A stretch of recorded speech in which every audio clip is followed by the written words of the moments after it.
This is a case of a nasal septal perforation in a 45-year-old lady. Multiple biopsies were done and it was proven to be not autoimmune. There was no history of drug abuse. Patient had crusting and some discomfort, so we took her up for endoscopic repair of the septal perforation.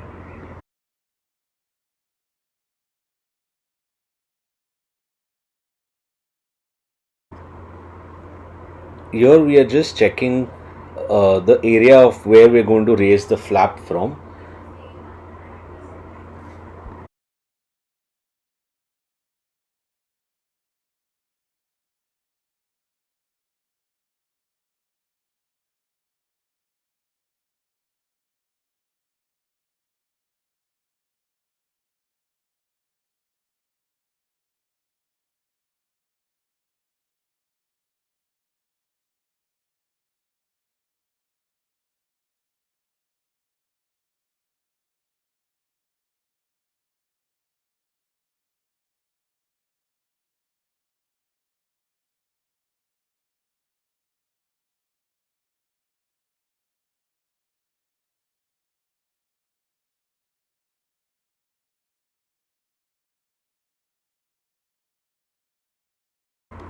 So the perforation was approximately 1 to 1.2 centimeters large all around.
This is the 6 weeks post-op video.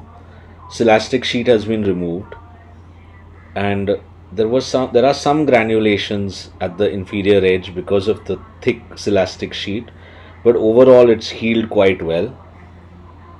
We'll just have a look at the other side in a minute. Towards the latter part there was some infection, but overall extremely healthy skin and mucosa, healed completely. This elastic sheet did its job, and here you can see clearly the area of the perforation completely healed.